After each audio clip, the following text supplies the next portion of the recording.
And now, ladies and gentlemen, from the heart of the Inland Empire, right here in sunny Southern California, it's Robert Cardoza Live, where we talk about politics, money, and you. This is the intersection of business and politics. And now here's your host, Robert Cardoza. And welcome aboard. I am Robert Cardoza. You're listening to Robert Cardoza Live on the street at the intersection of business and politics. And we have got a fantastic show for you today. My co-host, my genius grandson, Joey, is with me again today. We're having a few technical problems. I'm going to resolve that during our next commercial break. You want to just try and talk, Joe? Yeah, it's not. No, that's not happening. So that's not happening. So basically, once we get to our commercial break, I'll do what I can to resolve that issue. I'm sure that I can take care of it. In the meantime, I want you to know that on today's show, we're going to discuss what's in the news, new legislation, the IRS loses, and then of course we'll continue our segment, the tribute to the late great Paul Harvey, and the rest of the story. And then on today's show, our special segment is going to be with Sean LaFave. Sean, me, and Joey will be talking about health care on the Geared for Wellness corner, and that's what's going on there. But right now, let's talk about news. These are the 10 things that we've abbreviated that you need to know about for today. Then we'll get into a little bit more in-depth news. But right now, let's talk about the 10 things that, you know what? Let's talk about what's the temperature outside? It must be somewhere around 98 degrees outside in the heart of the Inland Empire in sunny Southern California. Well, here are the 10 things that you need to know for today, Tuesday, your daily look at late-breaking news, upcoming events, and the stories that will be talked about all day today and probably tomorrow as well. Trump says the election could be rigged. The Republican presidential nominee makes an unprecedented assertion by a modern presidential candidate, one he did not back up with any immediate evidence. And who's demanding Trump apologize? Well, families of American service members killed in combat as Trump feuds with the grieving parents of a fallen decorated Muslim army captain. And Trump's buffeted billionaire investor Warren Buffett savages Trump's business record, questioning his bankruptcies and asking why the Republican will not release his tax returns. Then, daily intelligence briefings to begin for candidates. Trump and Hillary Clinton will soon start getting top-secret intelligence briefings as Democrats and Republicans bicker over whether the candidates can keep a secret. And where health officials are warning pregnant women to stay away, the Centers for Disease Control and Prevention tell couples who have been to a Zika-stricken part of Miami to put off having children. Well, Rio's waterways remain as filthy as ever. Just days ahead of the Olympic Games, an Associated Press commissioned study finds the city's water contaminated with raw human sewage and teeming with dangerous viruses and bacteria. Well, the court records show a hot air balloon pilot spent time in prison. Yep.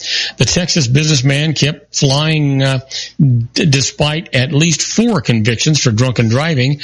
Whether drinking habits had anything to do with the crash that killed 16 people on Saturday is unclear. And where another voter ID law was blocked, a federal judge has blocked North Dakota's voter identification law after a Native American group said it unfairly burdens them. The latest court ruling against voting laws that critics say harm minorities.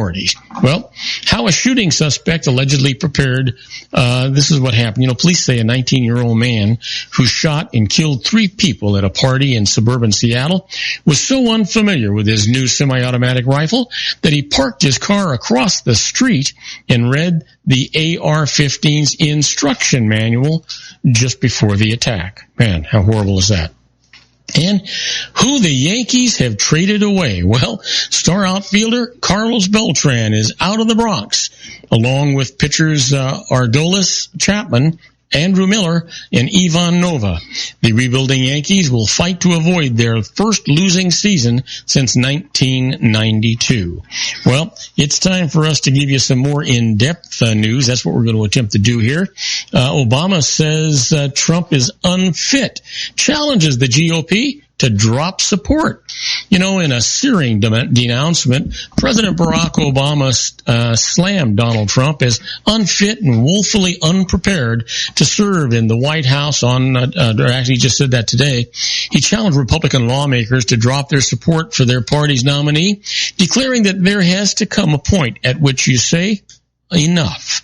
The president's blistering critique of his potential successor came on the heels of Trump's criticism of an American Muslim family whose son, a captain in the United States Army, was killed in Iraq. A growing number of GOP lawmakers have disavowed Trump's comments, but most of those who have endorsed him are sticking by that stance.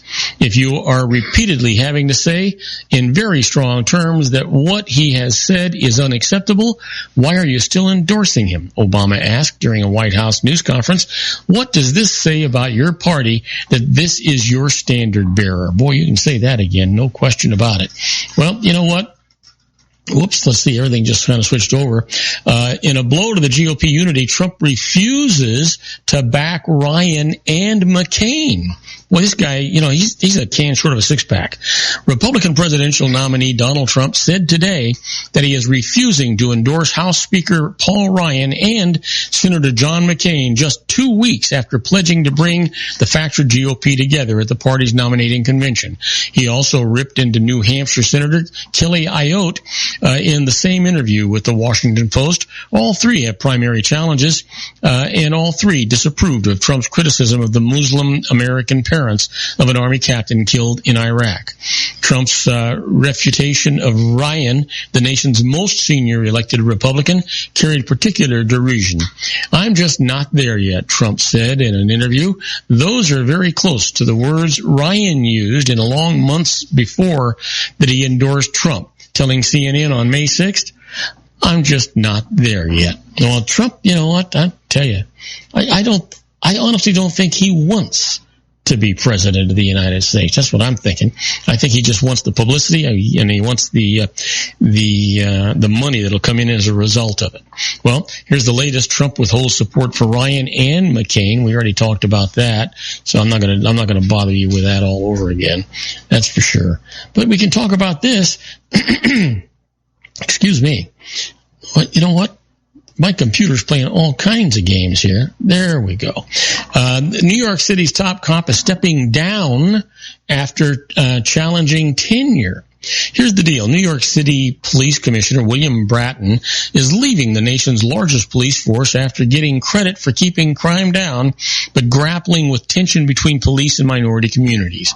Bratton, whose departure was announced Tuesday, will leave next month to become a risk and security advisor at Ateneo, a consulting firm. James O'Neill, the department's top chief, will replace him as commissioner. During 5 years spanning 2 stints as the city's top cop, Bratton has had an outsized impact on the New York Police Department. He noted that he was leaving at the challenging time for police in America and New York, even though all indicators are pointing in the right direction. He said no department is better prepared to confront the crises of America, or race in America, crime in America, the threat of terrorism, and the divisiveness of the presidential election. Well, time will tell about that. Anyway, when we come back, we're going to talk about the deadly weather system strengthens now tropical storm Earl, and I'll tell you all about that right after these brief messages. Do not go away. We'll be right back, folks. Isn't it time to shine the spotlight on your expertise? The Interview, starring you. Here's your chance to capture 5 minutes of fame with The Interview. This isn't just any interview. This is your opportunity to showcase your expertise and position yourself as a trusted expert in a one-on-one video interview hosted by Robert Cardoza, host of the nationally syndicated show Robert Cardoza Live and powered by AHA Studios. What is it? A professionally recorded video for your use.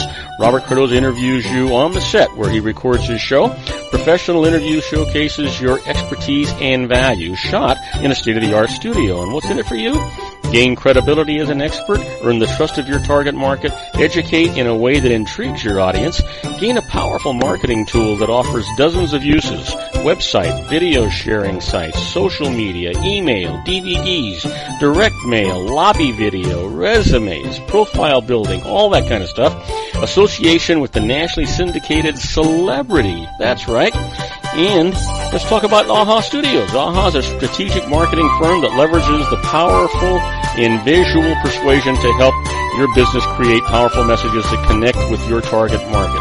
AHA ventures way beyond strategy, delivering the marketing collateral you need to start driving a new business through your doors. AHA has a full-service, in-house, state-of-the-art production studio to bring your messages to life using video. Discover how to make the interview work for you. Call 949-831-2222. That's 949-831-2222. AHA Image Studios Incorporated. Dr. Stephen Tidwell, Gentle Family Dentistry in a caring, personalized environment. Here at Dr. Tidwell's office, we are dedicated to helping you keep your teeth healthy. We are a state-of-the-art dental practice that still believes in traditional values, such as excellent customer service and individual attention. We have a special welcoming offer for you for just $39. A complete exam, personal consultation, professional cleaning, and all necessary x-rays. That's a $266 value for $39. Dr. Tidwell has 2 convenient locations and experienced staff to provide you with professional care and personal attention that you deserve. Call today. Don't delay. A great smile another day. Call 909-944-7308. That's 909-944-7308 for Rancho Cucamonga or San Bernardino.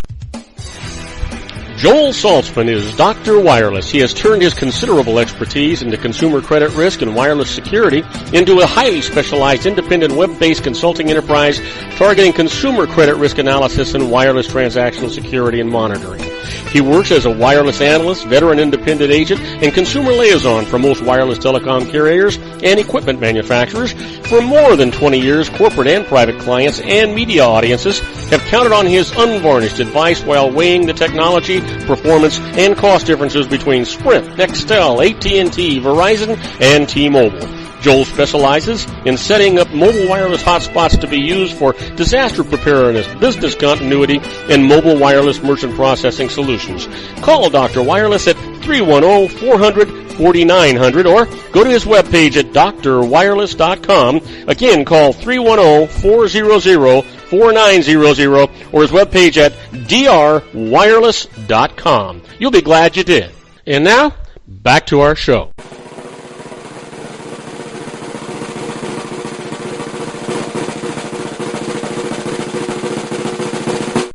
And I am Robert Cardoza. You're listening to Robert Cardoza Live on the street at the intersection of business and politics. And I'm here with my co-host, Joey. Joey, I think we got your technical problems taken care of. What do you think? Yeah, I think we did. I think we did. Am I a genius or what? Well, I couldn't do it. Well, we did it. Yeah, we did it. We did it. We did it. We just been having technical problems today.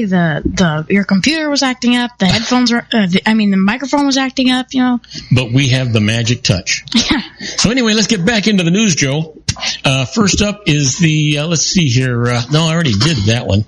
And I'm not going to do it again. That's for doggone sure.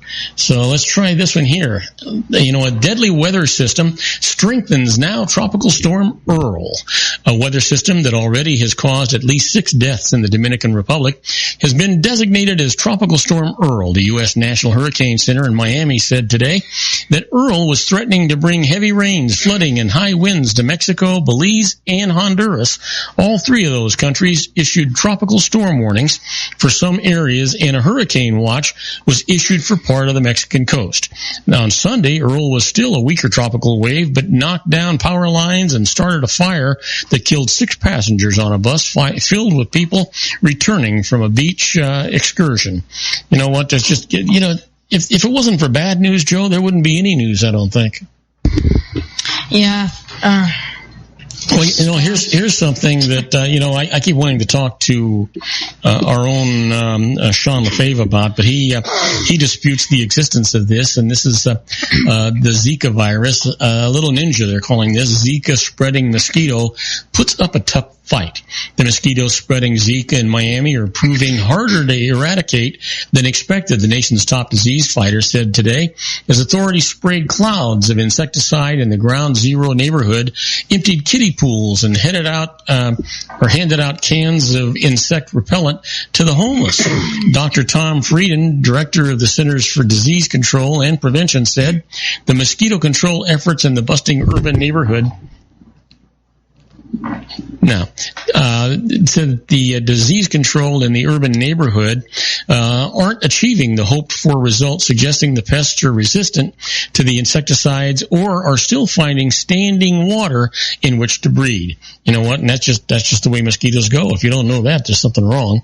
Most all of us know that. And how about this?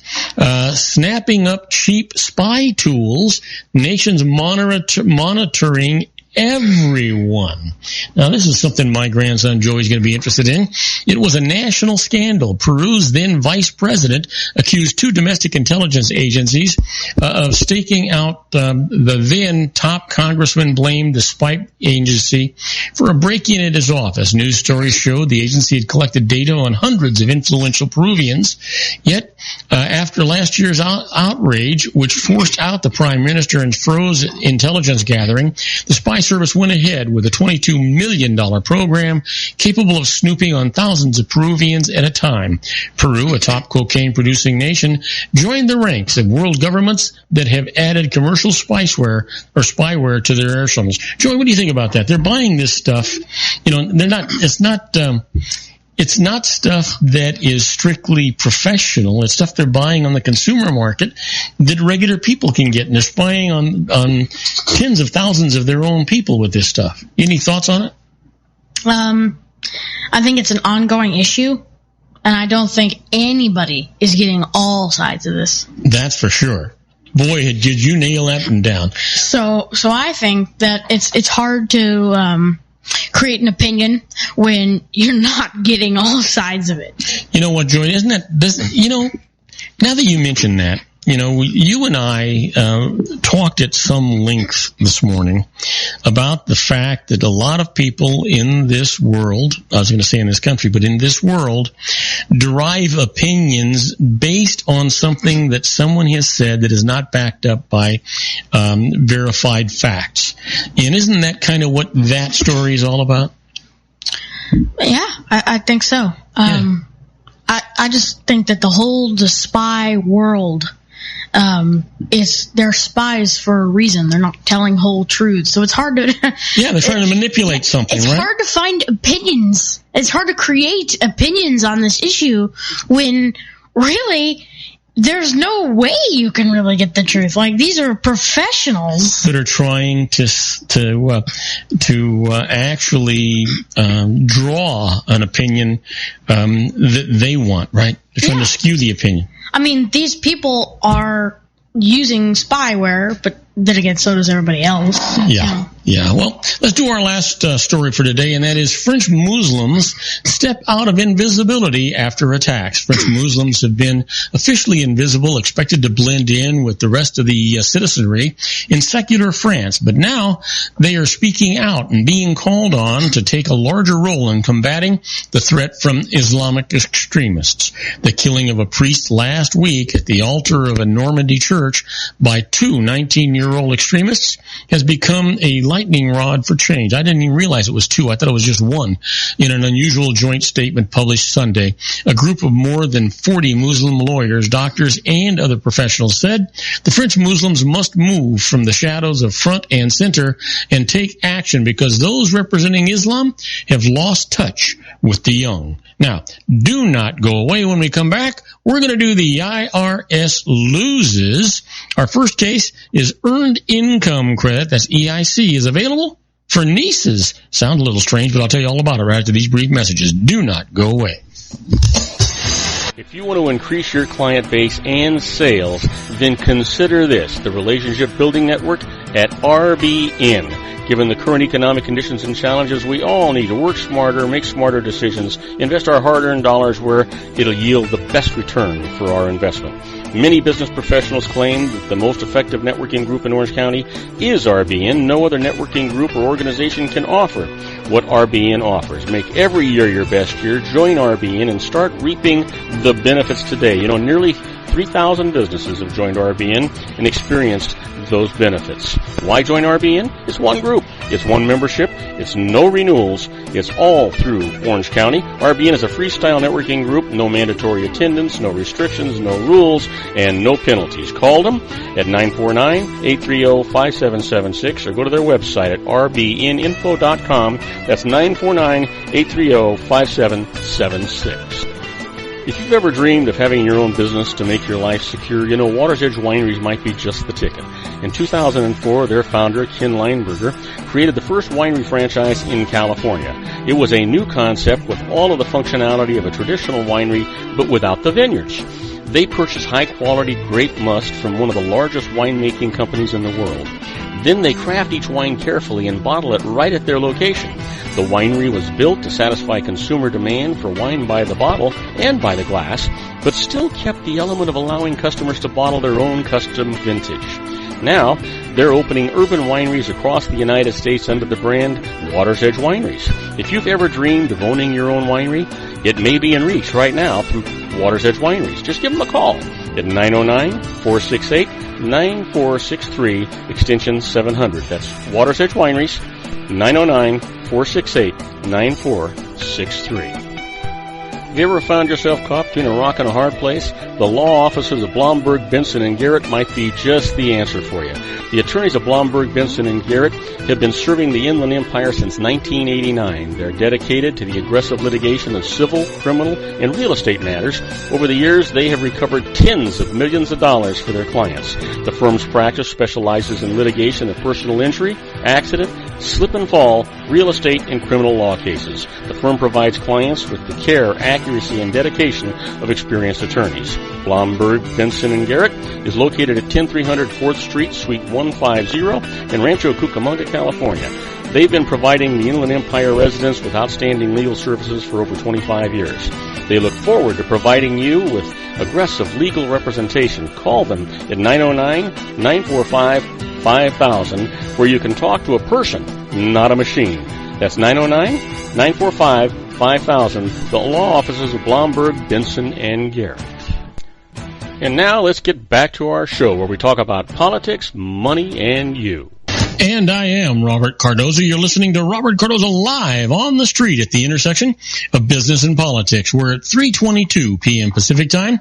It is currently 93 degrees here in the heart of the Inland Empire in sunny Southern California. Well, it's on its way down to 65 degrees, which is really pleasant. Even the 93, not too bad. But if you're listening to us on our syndicated global network and you're in New York City, well, it's 74 degrees and it's mostly cloudy. And if you're in Chicago, Illinois, it's 85 degrees and mostly cloudy. But right now, we're going to talk about the IRS losers.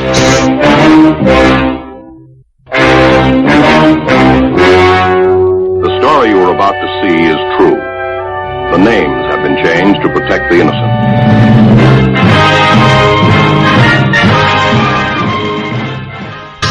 Okay, here we are. One of my favorite parts of the show, the IRS loses. Nobody wants to hear about the IRS winning. Just sends chills up and down my spine with some of these cases. But let's get right to it.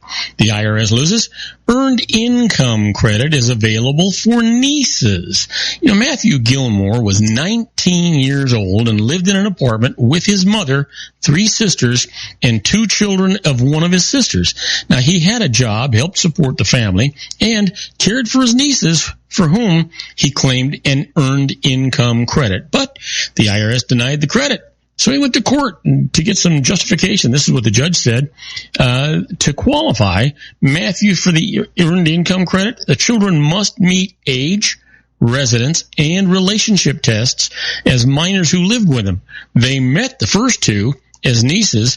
They met the relationship test if he cared for them as his own children. So the ruling is the oldest male in the family who both cared for and worked to support them.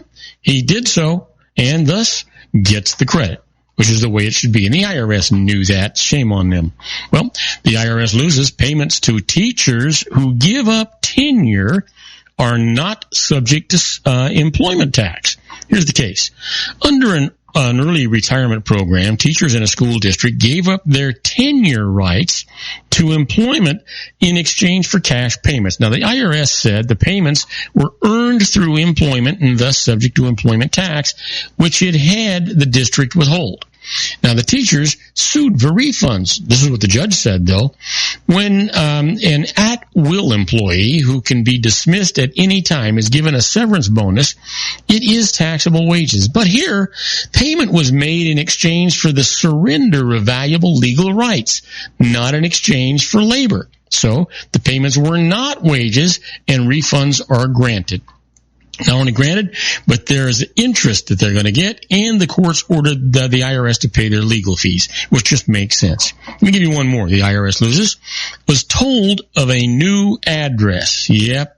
Well, you know what? Thomas Hunter moved and filed an IRS power of attorney as a POA form that told the IRS to send copies of all tax notices to his accountant and gave his new address. But the IRS sent a deficiency notice only to his old address. Hunter said he never received it, so it was invalid. The IRS answered that Hunter had never filed an IRS form 8822, change of address form, and general correspondence sent to it containing a new address does not serve as one. So the notice was valid. This is what the tax court said.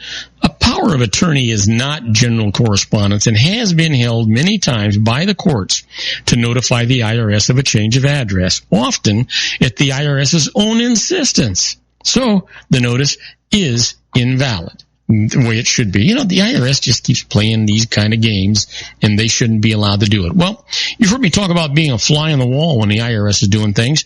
That's where we're at right now with this segment of the show that we call Inside the IRS. It's just a little bit like the Twilight Zone.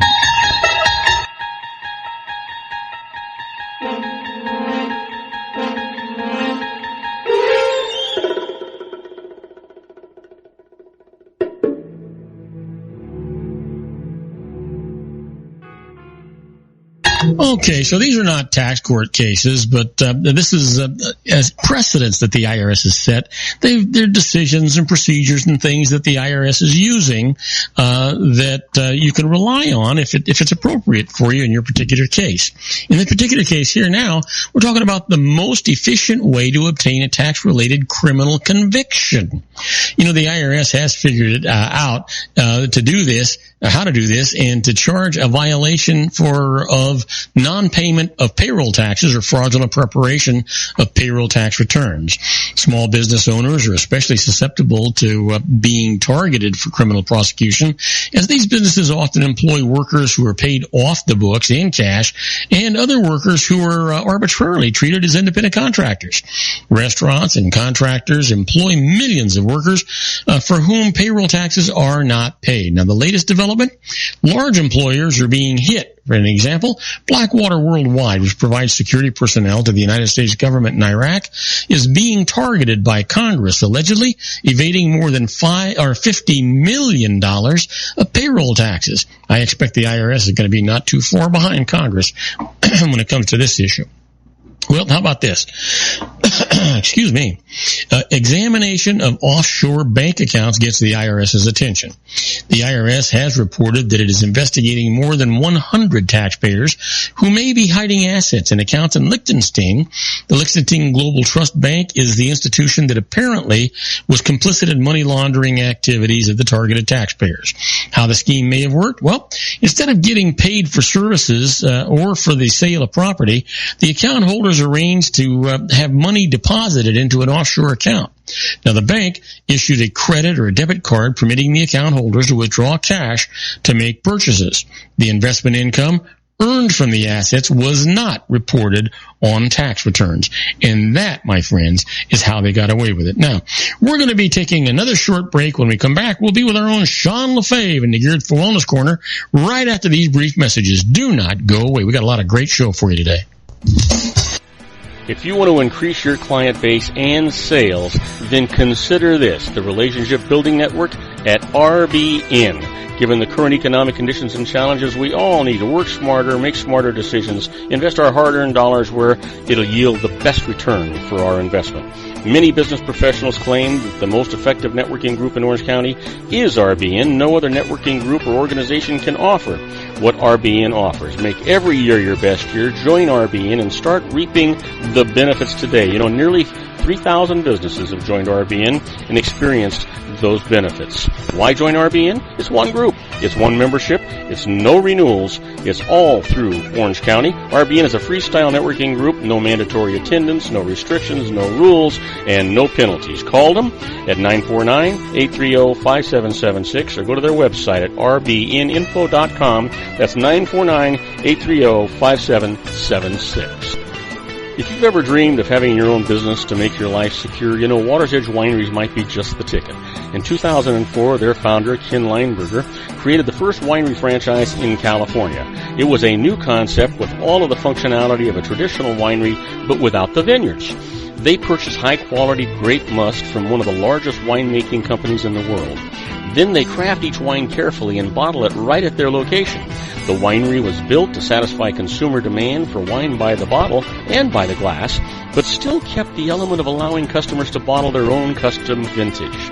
Now, they're opening urban wineries across the United States under the brand Water's Edge Wineries. If you've ever dreamed of owning your own winery, it may be in reach right now through Water's Edge Wineries. Just give them a call at 909-468-9463, extension 700. That's Water's Edge Wineries, 909-468-9463. Have you ever found yourself caught between a rock and a hard place? The law offices of Blomberg, Benson, and Garrett might be just the answer for you. The attorneys of Blomberg, Benson, and Garrett have been serving the Inland Empire since 1989. They're dedicated to the aggressive litigation of civil, criminal, and real estate matters.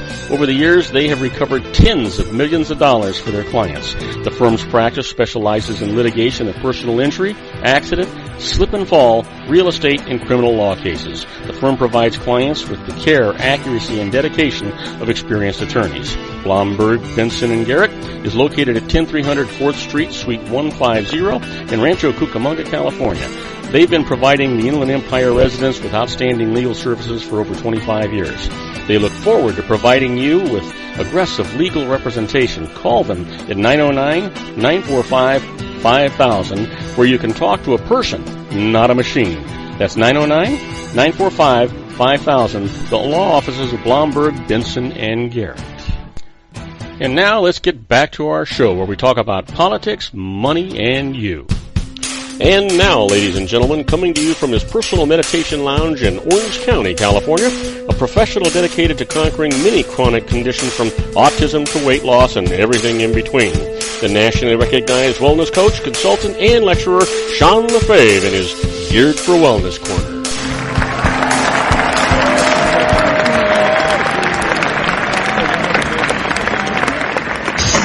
And I am Robert Cardoza. You're listening to Robert Cardoza live on the street at the intersection of business and politics. We're at 3:32 p.m. Pacific time. It is currently 93 degrees here in the heart of the Inland Empire in sunny Southern California. It's on the way down to 65 degrees. But if you're listening to us on our globally syndicated network and you're in Torrance, California, it's 79 degrees and cleared. If you are sitting in the sweltering heat and humidity of Wichita, Kansas, it's 89 degrees and mostly cloudy. And that's where our good buddy Sean Lefebvre is. Hey, Sean, how you doing, buddy? I'm doing great, Robert. How are you? Well, I am great. I'm just like you. I am in air-conditioned comfort. Yeah, exactly. Air conditioning. It's so funny. I don't know what I was thinking. I bought a car not too long ago, and it's black. And it was the dumbest thing. Every time I get in the car, it's like stepping into an oven. Even, I know 89 degrees really isn't that hot. It's hot enough. But man, when it gets over 100, that car is unbearable to be in. It takes forever. The air conditioner doesn't hardly even work. It's so hot. I don't know what I was thinking. Well, you know what? Another black car. But here's the thing, and I understand what you're saying, but black is so elegant. I mean, when you're going out and when you're in the evening and stuff, it is just an elegant, beautiful, beautiful color. But you're right. Boy, when that sun is beating down on that thing, it's like an oven. Yes, it is. So, my friend, how was your weekend? I was just going to ask you the same thing. My weekend was terrific. I knew you were. That's why I asked you first. I spent it with my genius grandson, Joey. And you know what? And Joey is with us today. He's co-hosting the show today. Joey and I went to what do they call that thing Saturday, Joey? Midsummer Scream. Midsummer Scream, and it was all about Halloween and paranormal and all these different things. Well, Joey and I started our morning off with a gourmet breakfast at Jack in the Box. We had a breakfast Jack. Then we went to the Long Beach Convention Center and waited in line. And I've got to tell you, you ever been to one of those things, Sean? Have you ever been to what? Have you ever been to one of these Halloween paranormal convention things? No, I never have. You know, it's funny. I'm a big fan of that TV show that's Supernatural. Uh-huh.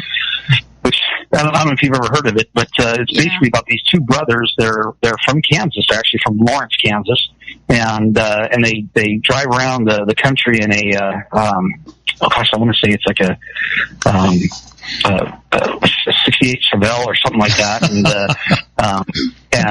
they it's an old muscle car, something like that. I can't remember. It's black, but they drive around the country and they fight and kill supernatural demons and werewolves and vampires and all kinds of ghosts. Yeah, they're like Ghostbusters, but it's a whole new level. It's really cool. It's actually a very good show. It's a lot of fun. My son and I have watched every single episode.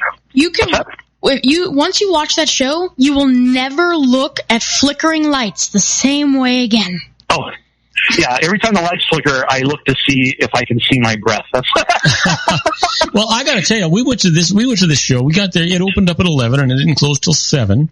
So the minute we walked in, I mean, it was just characters in costume and makeup. I mean, it looked real. It wasn't masks. It was makeup. It was unbelievable. Wow. And you went down onto the convention floor, and it was just the most unbelievable. Can you describe a little bit of it, Joey? Well, I'm a big scary movie fan. I love going to those things on Halloween where you go through the mazes and they jump out and scare you. Have you ever been to one of those? Have I been away? I've been to those. They're fun. Yeah, I love them, and I love the genre. I love movies in general. So, and horror has to do a lot with special effects, and that's one of the things. You know, it's funny. I'm not a big fan of the horror movies, and it's not because I don't like being scared. I don't know what it is. I've just never gotten into them. Like, people watch them. I go, yeah, I'll watch it with you. But I don't know. I've just never really gotten into them. You know, like the stuff like the Friday the 13th and, you know, Nightmare on Elm Street and all those kind of things. There's some good ones, but overall, I'm not a big fan of those. But I do like them. Sean, the difference between you and me and Joey is that neither you nor I like to get scared and have a heart attack. Joey is looking forward to it. Yeah. Exactly. I don't enjoy every horror movie I watch. As a matter of fact, I'm very picky when it comes to my horror movies. Like, I'd like a good story. I'd like fear, but I'd also like Hitchcockian suspense. And, you know, I like a really good horror movie, like Nosferatu or The Witch. Those are really good horror movies. But first we went to this like makeup.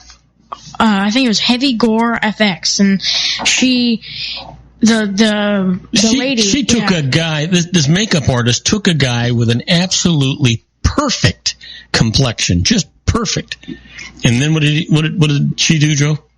She made it look like his face had been cut 3 times with a knife, and a bottle had been smashed over his head.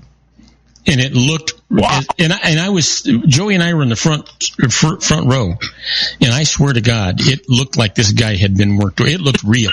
Yeah. I swear to God. And it only took the lady an hour, and she went like into such detail. Like at one point she said, well, on the opposite side of the face, we need to apply some of the fake blood, because if you were hit like this, you'd touch your face and you'd wipe it. And I thought, how do you, like, how, and like, that's just so real that you'd think of what you do in that situation and apply. She was talking about some of her inspirations. It was amazing. Well, before we put a cap on that, you need to know that we had to leave for lunch, and we went to Gladstone's, which I know you're familiar with, Sean.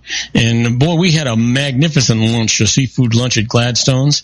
And then I love Gladstone. Oh yeah. Then we went back to the convention, closed that up, and went to the Sky Room for dinner.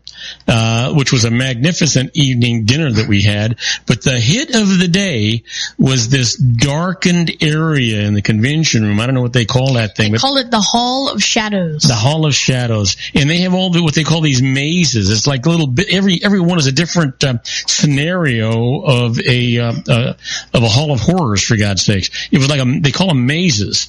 Joey must have gone to 5 or 6 of those things. Yeah. They were like little advertisements for mazes that are going to come in full scale to Halloween in different locations.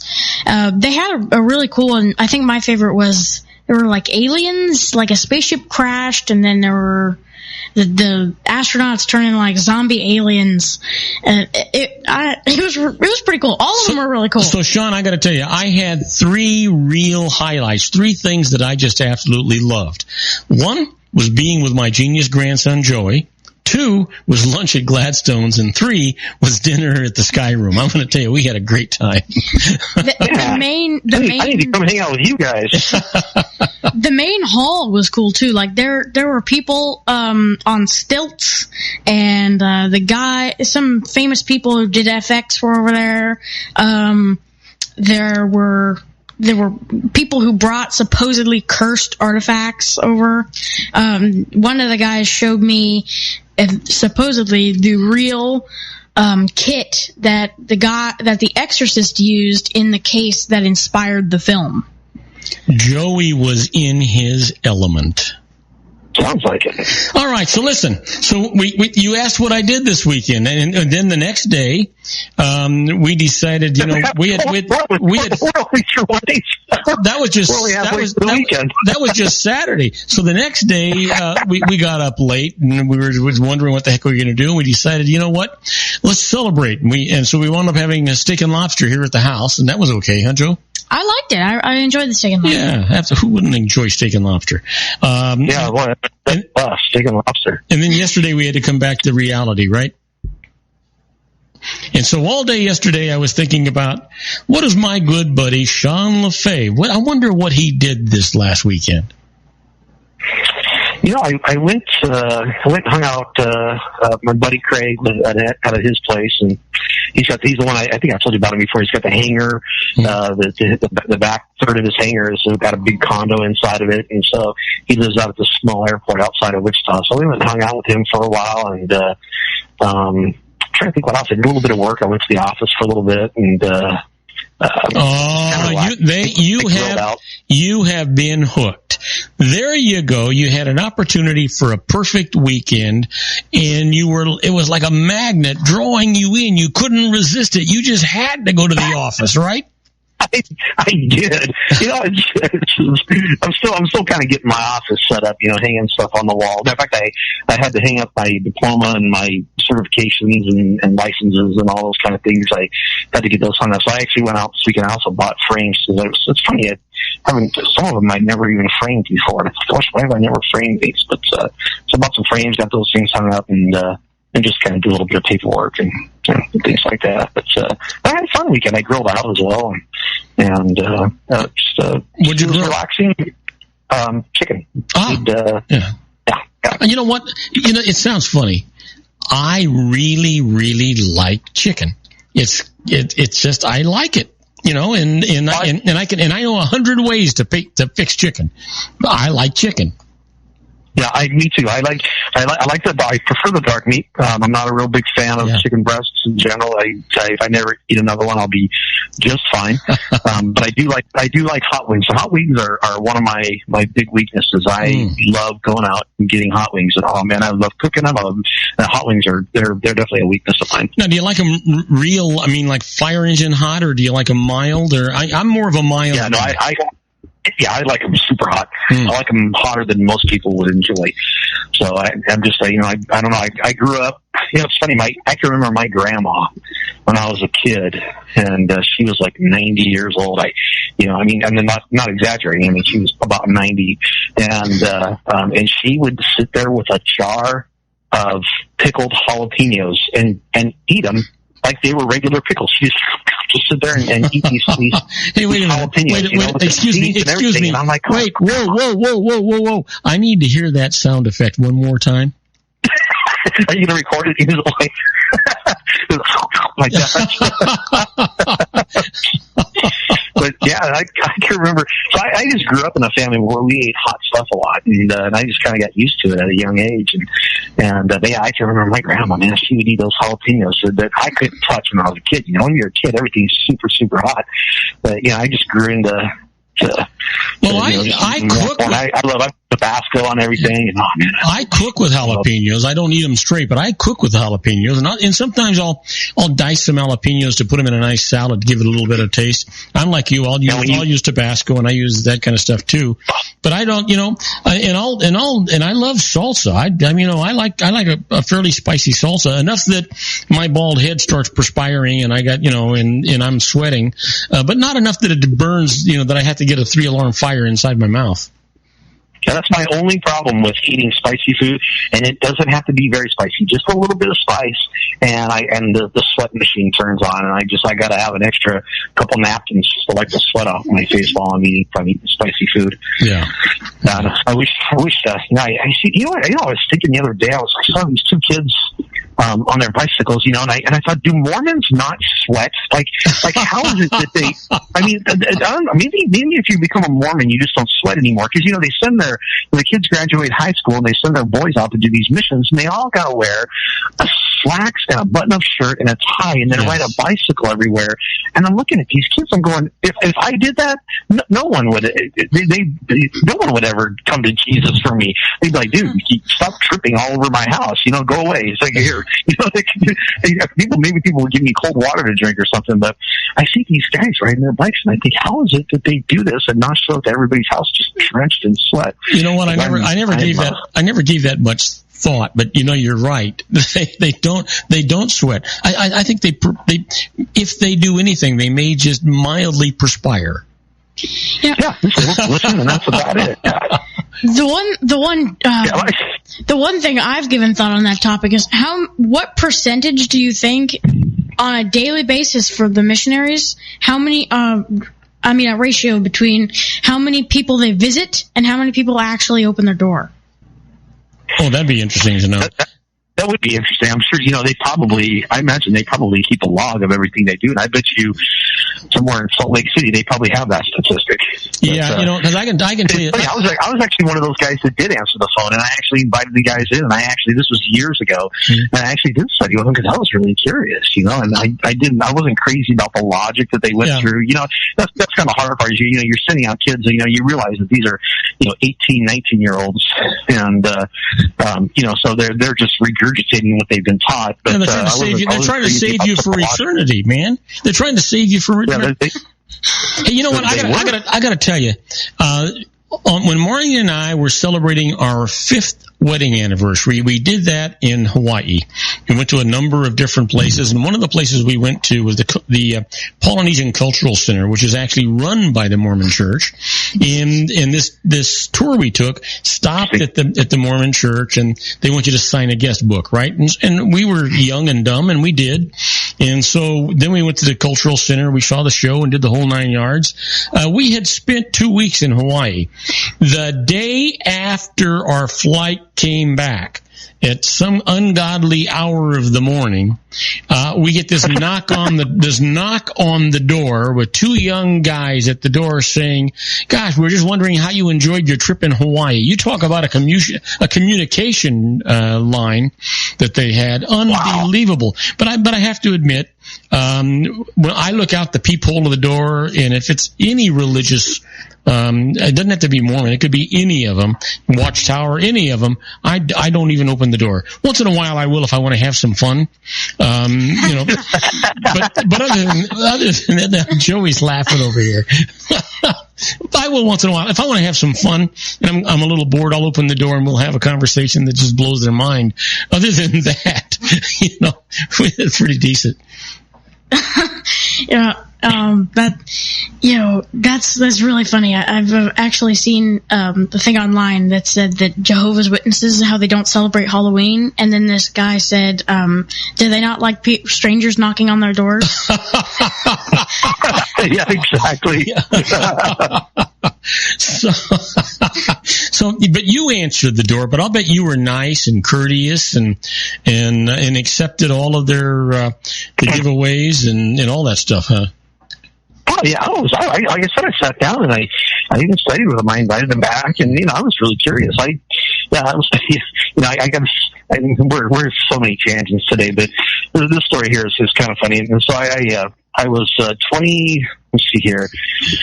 This was in 1992, so I was 23 years old, and I was engaged.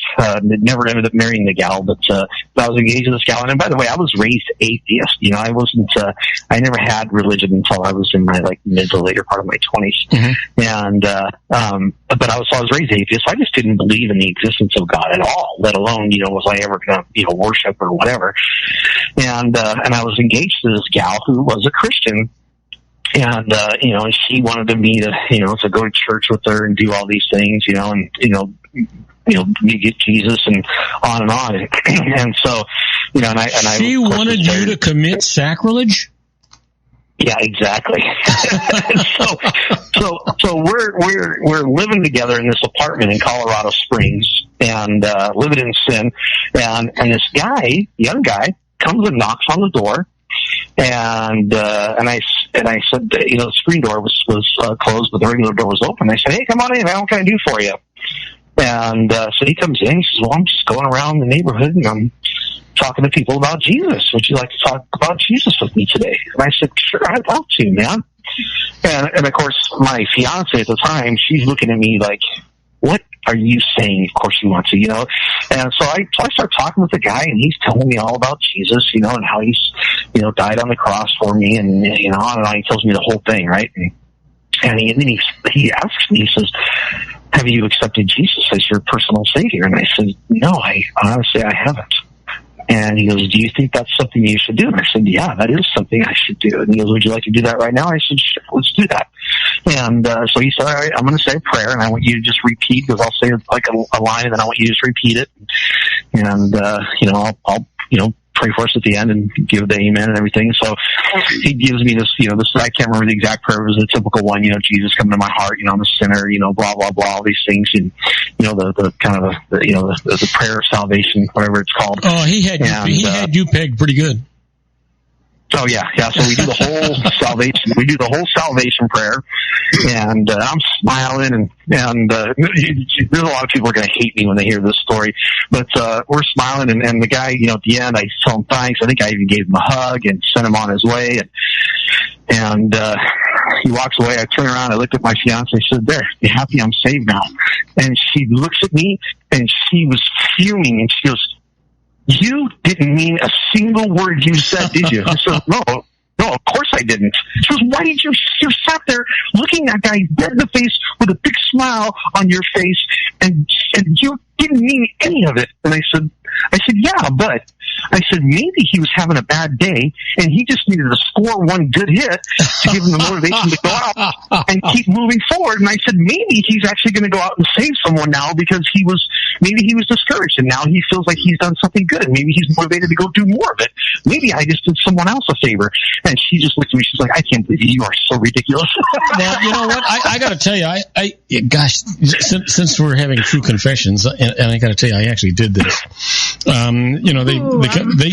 come to the door, and they want to preach Jesus to you, and they said, can we talk to you about Jesus? And I said, Jesus, how are you spelling that? And they spell it. And I says, oh, Jesus, my gardener. You want to know about my gardener? No, we want to talk about Jesus. I said, well, Jesus. No, it's not. It's Jesus. It's Jesus Garcia. He does my lawn every other week. No. That's not who I want to talk about. I said, that's the only Jesus I know. He says, it's not Jesus. It's not Jesus. It's Jesus. I says, well, Jesus Christ, who the hell do you mean? He says, that's it.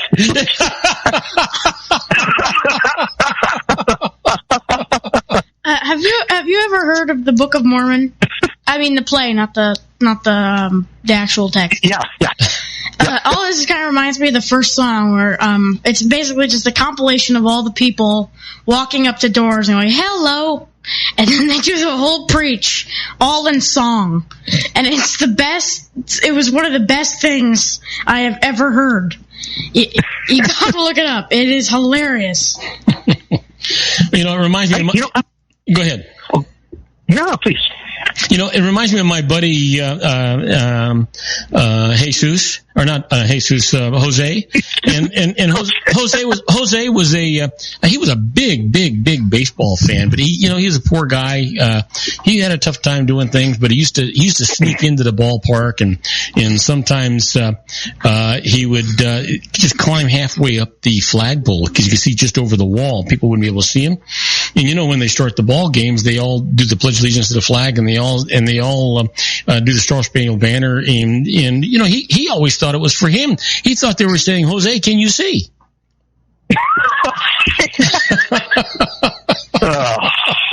All right. That was awful. How much time do we have left? So it's only a long break. 2 minutes. How much? 2 minutes. 2 minutes. Okay, well, I'll tell a story then. Okay. And since we're talking about religion, you have not told a 2-minute story in your life. This one I can get in under 2 minutes. It's not a problem. I've actually practiced this one. Well, it's a minute and a half now. So it was actually a friend of mine that had their son was he was doing horrible in math. They got tutors for him, and they tried everything, and he was failing math miserably. And they were they were at their wits' end. And another friend of theirs said, "Hey, you know what? My son goes to this Catholic school, and they are really great at teaching math. He goes, you might want to check it out. Maybe they can help your son." And so they go and they check out the school. They get their son enrolled, and next thing they know, he went from failing math to getting straight A's. I mean, he's excelling in math. He's doing amazing, way beyond their expectations. And they were just so, they saw the progress report and the report card, and they're just, wow. So they said, they finally asked, they said, "Son, we're so proud of you. This is amazing. What's so different about this school that you're doing?" He goes, "I don't know. They're really not doing anything different." He goes, "Well, they must be teaching a different method." He said, "No." He goes, "Well, do you like the teacher better?" He says, "No, not really." He goes, "Well, they have like someone that helps you, like in class?" Or he says, "No, not really. It's about the same as the other school." He goes, "Well, why are you doing so much better?" He goes, "Well, when I walked in and I saw they had that guy nailed up on that big plus sign, I knew they were serious about their math."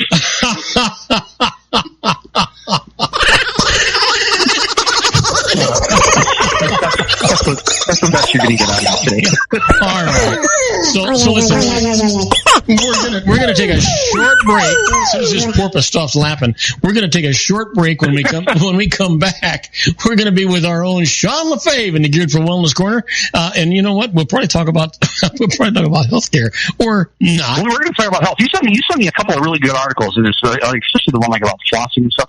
Yeah, let's talk about those when we get back. Absolutely, we'll do that. Joey and Sean and me. Well, we'll be right back after these brief messages. Don't go away. We got a lot of great show for you. If you want to increase your client base and sales, then consider this, the Relationship Building Network at RBN. Given the current economic conditions and challenges, we all need to work smarter, make smarter decisions, invest our hard-earned dollars where it'll yield the best return for our investment. Many business professionals claim that the most effective networking group in Orange County is RBN. No other networking group or organization can offer what RBN offers. Make every year your best year. Join RBN and start reaping the benefits today. Nearly 3,000 businesses have joined RBN and experienced those benefits. Why join RBN? It's one group. It's one membership. It's no renewals. It's all through Orange County. RBN is a freestyle networking group. No mandatory attendance, no restrictions, no rules, and no penalties. Call them at 949-830-5776 or go to their website at rbninfo.com. That's 949-830-5776. If you've ever dreamed of having your own business to make your life secure, Water's Edge Wineries might be just the ticket. In 2004, their founder, Ken Lineberger, created the first winery franchise in California.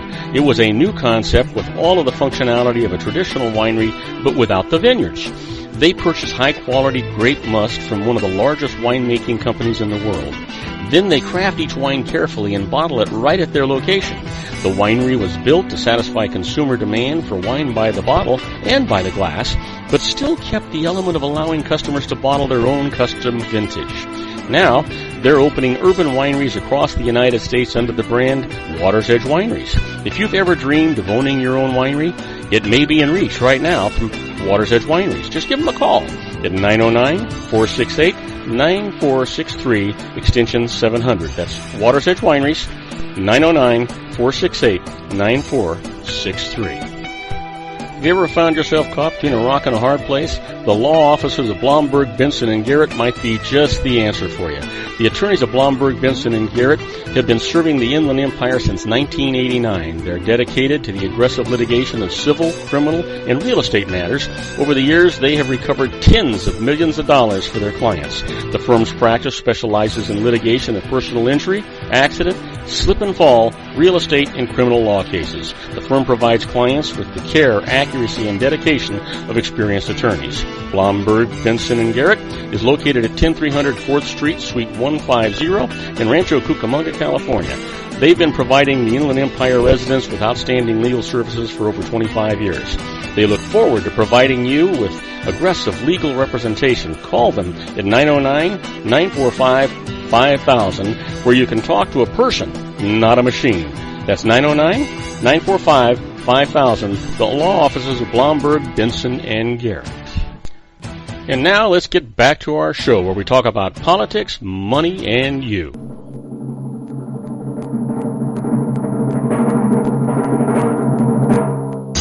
And I am Robert Cardoza. You're listening to Robert Cardoza live on the street at the intersection of business and politics. We're at 4 p.m. Pacific time. It's currently, it's still 93 degrees here in the heart of the Inland Empire in sunny Southern California. It's down from 96 on its way to 65. And if you're listening to us on our syndicated network, you're in Paris, France, it's 68 degrees and mostly cloudy. And if you're in Rome, Italy, you're a lucky son of a gun, and it's 73 degrees and it's clear. But right now, we're talking to our own Sean Lefebvre in the Geared for Wellness Corner. We're here with my co-host, Joey. Hey, Sean, Joey, let's get to it. All right. So you sent me some articles, and the one that I found really interesting and actually just made my heart sing because I hate flossing is, the title of it is The Medical Benefits of Dental Floss Are Unproven. And it's actually, that's something that I've actually kind of known, but never really, I've read into it or anything like that. But that's basically what the article is saying. It's like, this is something that's been pushed on us, for years and years. Every dentist is going to tell you, make sure you floss. Every hygienist is going to, they drill it into my teeth. They go, they'd say, but I would say, I don't like the floss. They go, you mean you used to not like flossing? You like it now, though, right? I'm like, yes, of course I love it now. But, the sad part about this. The sad part about this is I read that article this morning just before I sent it to you, and I floss religiously. Yeah, and there's a lot of people who do, and basically what it's saying is, the evidence for flossing is either weak or very unreliable or very low quality, or it carries a bit of a bias. And I don't know what would be the benefit of making a big push for flossing. I mean, I can't. I'm sure. Well, it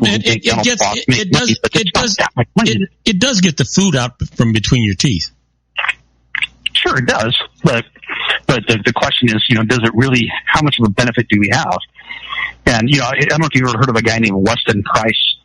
I've been a big fan of his for a long time. Weston Price was a dentist who was born in, I think, 1870 or somewhere around there, the later part of the 1800s, and died around the middle of the 1900s. But he's known for a lot of research that he did on the connection of oral health and general health.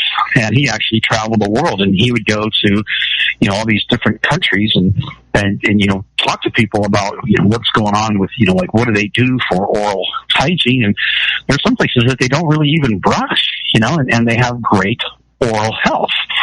And, and he was always perplexed, why is it that, we put so much effort into, giving care into our teeth and still have problems where other places, don't. And in fact, there was a place in Switzerland that was like a village that he found.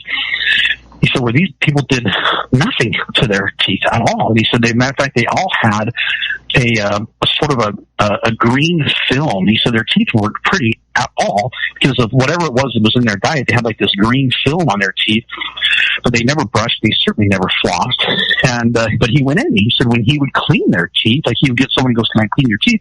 He would clean the teeth. He goes, underneath this green film was perfectly healthy teeth. Well, I've no got cavities, no decay. but I've got to tell you, because I wasn't really good at flossing and stuff like that when I was a young kid. I brushed my teeth, but once a day because I needed my breath to smell decent.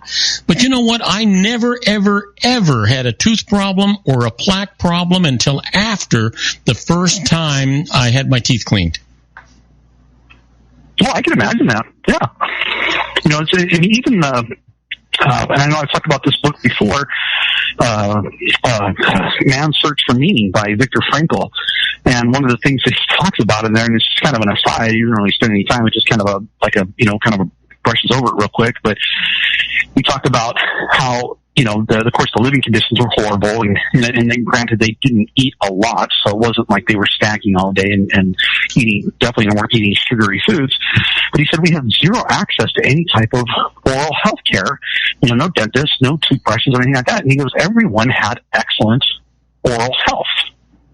And that kind of makes you wonder, why is it? Maybe going in once you get the ball rolling, once you start going to the dentist, maybe it becomes a self-perpetuating thing that maybe flossing is pushed on us because it does create a need for dentists. Other than that, I don't know why they would push flossing, because it's not like medicine where they give you the stuff for free. It's not like they're making money off it. I put dentists and chiropractors on the same stool. The minute you go there once, you're afforded a life sentence.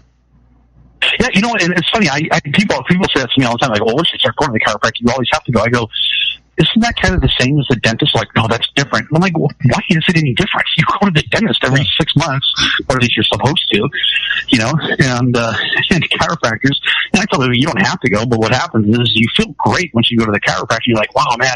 And then you start to feel crappy again, and you go, oh gosh, I want to go back to the chiropractor and feel good again. And so, it's like eating healthy food. You don't have to eat healthy food, but once you get in the habit of doing it, you kind of want to do it more of it. You don't have to, but you know what? I got to tell you, this being healthy, I think, is overrated. It can ruin your life. If you have to just eat healthy things and drink healthy things and do healthy things, you are going to be miserable for the rest of your life. Papa? Yeah. There's actually a myth story, and I'm a history buff, so I've learned all this stuff. I forget which member of the royal family it was, but it was long ago, like 1600s, right when the cocoa plant was being introduced to England, and I think it was the Queen had teeth turn black from the amount of sugar she was eating on a daily basis. So, but she didn't complain. She was still queen. She was eating healthy, Okay. I'm not sure where that's going. I understand. What you're saying to me is if I continue with my lifestyle, I'm going to lose all my teeth or they're going to turn black, but I'm still going to have fun. Exactly. Okay. I can handle that. As long as we're having fun, you don't really need teeth for anything. You can put your food in a blender and drink it. So. Oh, come on, man. Not for a long time. I need that. I need to sink my teeth into a nice medium rare steak or a lamb chop or a piece of lobster just soaked in drawn butter with a little bit of, oh gosh almighty. You know what?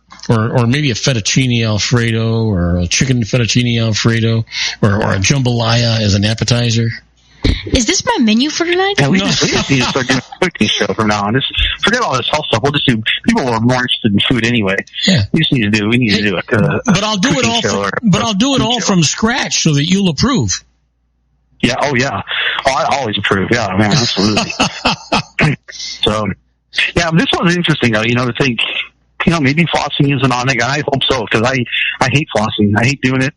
I don't know. It's just not fun. I've never once flossed and went, gosh, I'm so glad I did that. It's nasty. I know I should. It's nasty. It's nasty. It's terrible. I would literally pay someone to floss my teeth for me, like when the dentist. Oh yeah, you're weird. I bet you would. Yeah, like Julia Roberts or somebody like that, right?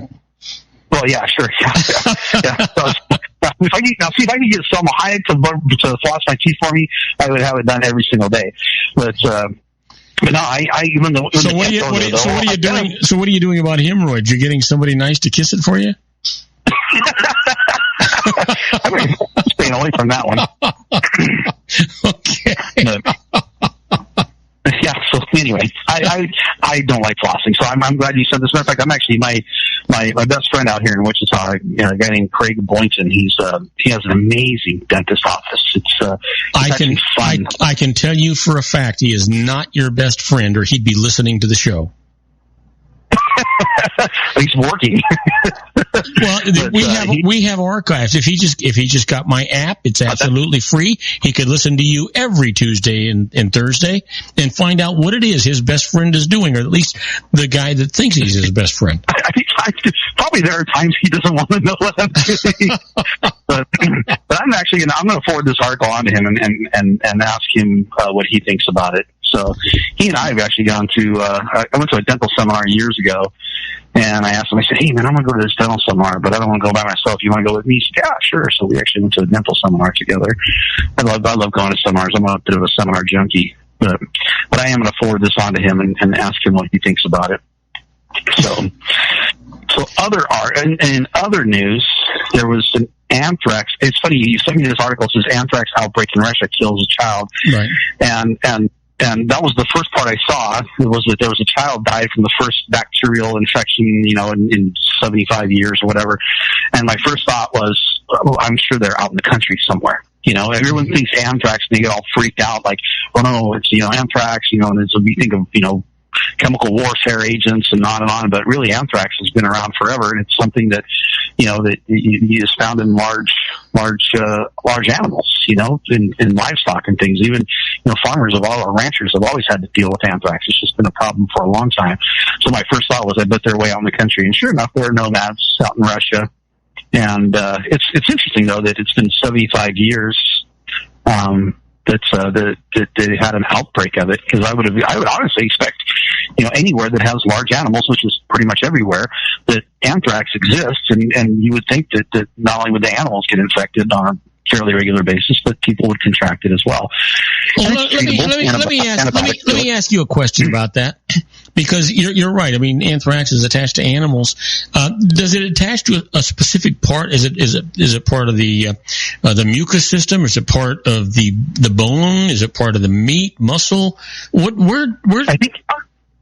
I think it comes from, and I've not actually studied this, but I think I remember reading about this somewhere, that it actually comes from the the digestive system, comes from the stomach or the intestines or whatever, and so I think that's how it's contracted, is through the feces.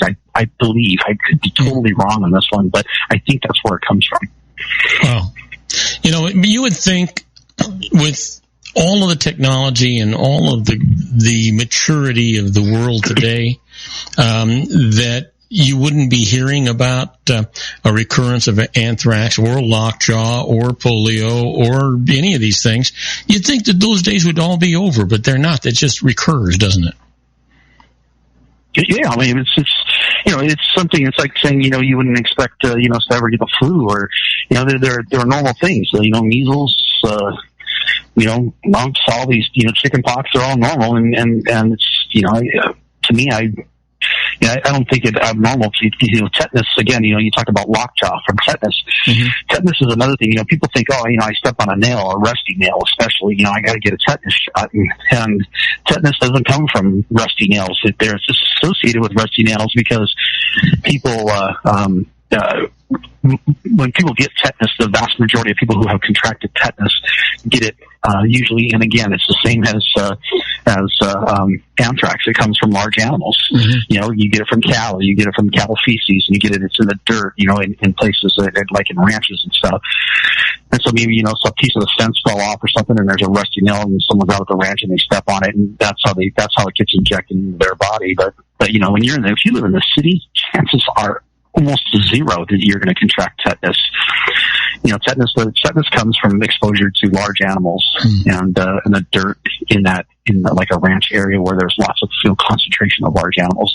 So even those, to me, it doesn't seem abnormal that we still get things like that, because it's just a natural part of our environment, of our world. Diseases are just one of those things. They are what they are, and people get them, and for the most part, it's not going to kill you. Tetanus is very dangerous to a baby, but what are the odds that a baby's going to be out running around, with large farm animals? I guess a baby could get tetanus, but if you live in the city, and you keep your kid in a sterile environment, chances are, again, almost zero that you're going to get tetanus. Well, to a baby, a puppy is a large farm animal. Well, yeah, that's true. Puppies don't carry tetanus, but once you pass the toddler stage, tetanus is one of those things that, if you get it, it can lead to lockjaw, but it's not going to kill you. It's treatable. It's very treatable. Well, it's good, and it's good, and it's great for your. What I would call a communicable disease, but it's great for your diet, right? Oh yeah, exactly. You lose weight. Yeah, you lose weight. For a straw. Yeah, you'll definitely lose weight when you can't. That jaw's locked up. But well, when you get lockjaw, answer this. It's a stupid question, but I don't know the answer. So I guess anything I don't know the answer to can't be too stupid. Here's the thing: when you get lockjaw, is there a cure for it so that you unlock your jaw, or once you've got it, you've got it? No, they just treat and I don't know exactly why it is that tetanus causes lockjaw, but they treat the tetanus and the lockjaw goes away. So it's a muscular? Tetanus is, I believe it's bacterial, and why specifically it causes, I'll have to research that one. We can talk about it on the next show, why, what causes the lockjaw. I don't know exactly. I know anthrax is bacterial. I believe tetanus is maybe it's viral. I can't remember if tetanus is viral or bacterial. Yeah. But, actually, I think now that I think about it, I think maybe it's viral. But for why it causes your jaw to lock up, that's, I don't know. I'll research it, though. I'll find out. So we got 3 minutes. Now I'm curious. Actually, got 2.5 minutes before we go on a commercial break. What do you want to talk about? Let's do this next article. All the articles you sent me were a really good one. That one's going to take too long. This one here. This one we can talk about real quick. Talks about trampoline park injuries increased 12-fold, as the trend gets, and that whole thing, like I get it, it's fun, but, we have become this nation obsessed with doing extreme everything, and like, I don't remember, like, I knew one kid, and he was like the star, Michael Carnes, when I was in high school. He was a star football player, and he blew out his knee, I think that I think he was one of those guys that was going to go on to play college ball and then ended up blowing out his knee on his senior year. But he was the only guy that I can remember that walked around with a knee brace on. And I see these teenagers nowadays, they're everywhere with knee braces and, shoulder things or elbow braces. They're constantly blowing out body parts. But you see the stuff on YouTube of these guys that literally jump off of houses and then, they'll leap from rooftop to rooftop, and they do all this. I know there's a term for all this jumping around stuff parkour. That they do. I'm pretty sure it's parkour. Oh, okay. Well, that works for me. And so it's, it's something that people watch and they go, gosh, I want to learn how to do that. And I'm thinking, we're doing all this extreme stuff and people are tearing up their bodies, like this, CrossFit is such a big thing right now. And I want nothing to do with it. I'm sure people feel, that's the standing joke is, if a person does CrossFit and is also a vegan, which one are they going to tell you about first, But, well, I actually they won't shut up about it. They just keep going on and on. But I don't get it. Joey was explaining something to me on Saturday while we were having lunch over at Gladstone's, and we were watching all of these people on the walkway out there. And what the hell are those people doing?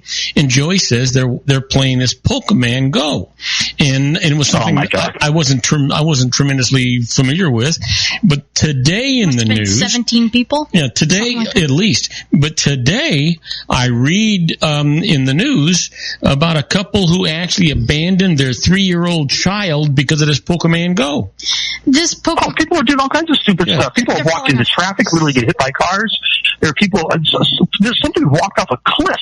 I walked right off of a cliff because he was staring at his phone trying to find Pokemon.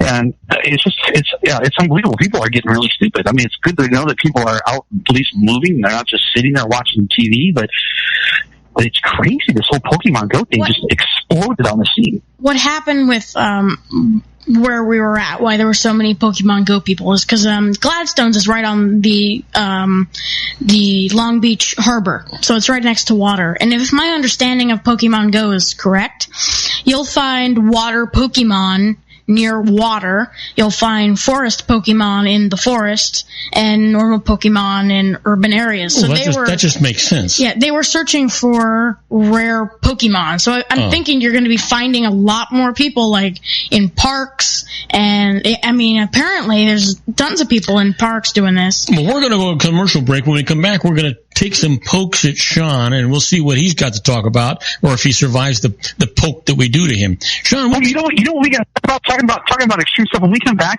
I want to talk about. I don't know if you see it. That guy that jumped out of the airplane with no parachute from 25,000 feet. No. Oh yeah, you know what? You talk about a mental idiot. I wouldn't jump out of a perfectly good airplane with or without a parachute. Anyway, we're going to talk about that. We'll be right back with Sean LaFave and Joey right after these brief messages. Do not go away. Isn't it time to shine the spotlight on your expertise? The Interview, starring you. Here's your chance to capture 5 minutes of fame with The Interview. This isn't just any interview. This is your opportunity to showcase your expertise and position yourself as a trusted expert in a one-on-one video interview hosted by Robert Cardoza, host of the nationally syndicated show Robert Cardoza Live and powered by AHA Studios. What is it? A professionally recorded video for your use. Robert Cardoza interviews you on the set where he records his show. Professional interview showcases your expertise and value, shot in a state-of-the-art studio. And what's in it for you? Gain credibility as an expert, earn the trust of your target market, educate in a way that intrigues your audience, gain a powerful marketing tool that offers dozens of uses, website, video sharing sites, social media, email, DVDs, direct mail, lobby video, resumes, profile building, all that kind of stuff. Association with the nationally syndicated celebrity. That's right. And let's talk about AHA Studios. AHA is a strategic marketing firm that leverages the powerful in visual persuasion to help your business create powerful messages that connect with your target market. AHA ventures way beyond strategy, delivering the marketing collateral you need to start driving a new business through your doors. AHA has a full-service, in-house, state-of-the-art production studio to bring your messages to life using video. Discover how to make The Interview work for you. Call 949-831-2222. That's 949-831-2222. AHA Image Studios Incorporated. Dr. Stephen Tidwell, Gentle Family Dentistry in a caring, personalized environment. Here at Dr. Tidwell's office, we are dedicated to helping you keep your teeth healthy. We are a state-of-the-art dental practice that still believes in traditional values, such as excellent customer service and individual attention. We have a special welcoming offer for you for just $39, a complete exam, personal consultation, professional cleaning, and all necessary x-rays. That's a $266 value for $39. Dr. Tidwell has 2 convenient locations and experienced staff to provide you with professional care and personal attention that you deserve. Call today. Don't delay. A great smile another day. Call 909-944-7308. That's 909-944-7308 for Rancho Cucamonga or San Bernardino.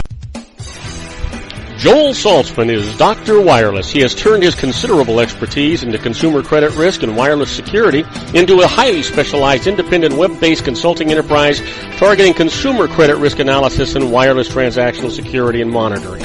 He works as a wireless analyst, veteran independent agent, and consumer liaison for most wireless telecom carriers and equipment manufacturers. For more than 20 years, corporate and private clients and media audiences have counted on his unvarnished advice while weighing the technology, performance, and cost differences between Sprint, Nextel, AT&T, Verizon, and T-Mobile. Joel specializes in setting up mobile wireless hotspots to be used for disaster preparedness, business continuity, and mobile wireless merchant processing solutions. Call Dr. Wireless at 310-400-4900 or go to his webpage at drwireless.com. Again, call 310-400-4900 or his webpage at drwireless.com. You'll be glad you did. And now, back to our show. And I am Robert Cardoza. You're listening to Robert Cardoza Live on the street at the intersection of business and politics. We're at 4:24 p.m. Pacific time. It's currently 95 degrees here in the heart of the Inland Empire in sunny Southern California. It's on its way down to, well, now it says 67 degrees. In any event, that's still very pleasant. If you're listening to us on our syndicated global network and you're in London, England, it is 68 degrees and mostly cloudy. And in Vienna, Austria, it's also 68 degrees and mostly cloudy. But I'll tell you, there's no clouds floating over the head of my good buddy Sean LaFave. Hey, Sean, you got the microphone. All right. So this past, what was it? It was just a few days ago. What was his name? I'm looking up his name right now. It's not that really matters. But what is it? Of course. Well, Luke Akins jumped out of a... Did you hear about this, by the way? Yes, I did. I haven't. Oh, okay. Oh, you haven't? Oh, my gosh. This is so awesome. You guys, when you're done with your radio show, you got to go on YouTube and watch it. This guy jumped out of an airplane at 25,000 feet, somewhere over, it looked like they were in I don't know exactly where they were, but it was a desert-looking area, with no parachute, and he became the first person to successfully free fall to Earth without a parachute and land. They put up a net, and the net looked like it was about 100 feet by 100 feet square. It was maybe not even that big. They said it was about a third the size of a football field. So I guess that's about 100 feet by 100 feet. And he jumped from 25,000 feet and guided himself not with one of those like flying squirrel suits those guys wear. They can fly wherever they want. He was in a regular jumpsuit and guided himself down and landed in this net. So you know what, the word stupid and demented, a can short of a six-pack, all come to mind right now. When you oh yeah, totally. But I mean, because really, he landed, he was probably about, I don't know, maybe 25% off of center. So he was kind of like, about halfway between the edge and the center of the net, which is fine. As long as he hits the net, he hits the net. But man, you're right. That's crazy. Like, at that you're right. speed. A couple fries short of a Happy Meal to lunch like that. Or either that, or you are just that confident that you go, you know what, I can do this. And I can't even imagine. They show in the video, they show his heart rate, and his heart rate as he was falling was 148 beats per minute. Well, you know what? He should have had I'm sorry. He should have just had a heart attack. A perfectly healthy young man jumping out of a perfectly operating airplane without a parachute. I mean, I would question his mental capacity with the parachute, much less without it. Well, I think, go ahead, Joey. This, when you said 100 foot by 100 foot net, what went through my mind, you're familiar with like the Wile E. Coyote cartoons, right? All I can think about is the guy jumps out of the plane and he lands like inches away from the net, just like flat on his face. This is kind of a Wile E. Coyote kind of thing, isn't it? Yeah. Yeah, it actually did say here. Oh my gosh. You know where he did this? He did this right outside of, I was right, it was kind of a desert area. He did it right outside of Simi Valley. Are you kidding me? Nope. Simi Valley, California? It says he plummeted from 25,000 feet above the desert landscape of California's Simi Valley. Yeah, I didn't. Simi Valley, lots of things have happened outside of that area. Like Little House on the Prairie was filmed right outside of Simi Valley. Or lands on a cactus. Or lands on a cactus. What's that? Or lands on the cactus inches from the... Are you still with Wile E. Coyote? I'm pretty sure if you hit a cactus at 120 miles an hour because you missed the net, I'm pretty sure that wouldn't you wouldn't even feel the cactus. No, it's going right through you. You know what? Here's the thing. I keep thinking about how tight that net had to be at that force hitting that thing. Not only how tight, but how high off the ground it had to be because of the impact force that was coming down on that thing. Yeah, they said it was about 20 stories off, so it was about 200 feet high. And obviously it was on a recoil system, so when he hit it, it slowly recoil. It tightened up its tension on the cables or whatever as he fell, so it stopped him from obviously hitting the ground. But I'll tell you, the tough part is the tough part's the second landing, because he obviously had to bounce. Scariest trampoline ever. Yeah. The good thing they didn't do bungee cords on the corners of those that net. It's springing right off of that. He probably stopped about 50 feet off the ground. So figure he fell when he hit the net. The net tensioned itself up to where it stopped him to about 150 feet for him to come to a stop, and then they lowered him down to the ground. And man, it was just, I mean, and he's, of course, when you're skydiving, you're face down because he's got to see where he's going. And just before he hits the net, he's got to flip over and land on his back because obviously when the net collapses, it's gonna fold him up, curl him up into a ball. And man, it was just crazy to watch this. But yeah, you guys should, Joey, you got to watch the video. It's unbelievable. It's on YouTube, right? Yeah. You just go to YouTube and you type in 25,000 foot skydive or whatever, it'll come up. He hits the net. I'd be extremely concerned about falling out of the airplane. But, I'd be concerned, even if you hit the net and it's all successful, what if you end up, because you said it's 26 stories tall, what happens if you died because you flew off the net after you hit it and fell the 26 stories? I'd be concerned about that as well. Yeah, I'm hoping that they took all that into account before the guy actually jumped out of the airplane. But I am gonna watch it. I would do skydiving. What's that? I am going to watch it. And no, I would not do skydiving. My son has done skydiving. And you know what? And that's got to be something from his mother's side of the family, because we would never do that. This jumping out of a perfectly good airplane just is not making a lot of sense to me. I would. I don't know that I would try. I saw a video of a guy a couple years ago that he jumped out. He didn't have a net. He threw his parachute. This was planned. He intentionally did this. Threw his parachute out of the airplane and then jumped out after the parachute and caught it and had to catch up to the parachute, fly himself to it, grab it, put it on, and then deploy his parachute. I'm telling you, there are some. I think I'm a risk taker, but no way. Yeah, I've actually seen those stunts. You see those stunts; they do them for movies. It's unbelievable. It's unbelievable what some people will do. I can't imagine, if you're doing a movie and this guy throws the parachute out, right, and you go diving after it, to save yourself. And, I can't imagine what that stunt man gets paid for that one stunt. Well, that's now CGI. Stuntmen are pretty much out of business now. Oh, are they? Well, I can't really speak for the stunt person business, but everything can be done with CGI. I mean, those actors are probably just standing up in front of a green screen, having wind blown on their face, using high-powered fans, acting like they're falling, and then the editor does the rest. Well, that does make a lot more sense to me. Yeah. I actually, it's funny, I don't know why I never pursued this, but I actually wanted to be a stuntman at one point. I mean, when I was younger, I was still some of the things I would love to try, but I don't know why. I lived in Southern California. You think I would have gone after that? It's a perfect place to be a stuntman. But hey, if you got a death wish, I've got a couple of guns here. Yeah, well, I want to go out in a blaze. I don't want to make it quick and painless. I want it to hurt real bad. But Joe, talking about quick and painless, Joey was telling me about this survey that had been done about what the most humane and painless method for executions were, and I was a little surprised. Do you know what the most humane and painless method of supposedly by some site? Well, I would assume the gas chamber with an odorless gas that you just fall asleep. Guillotine. Oh, that makes sense. Yeah. And I was looking at historical methods. So not suicide or parking your car and doing that.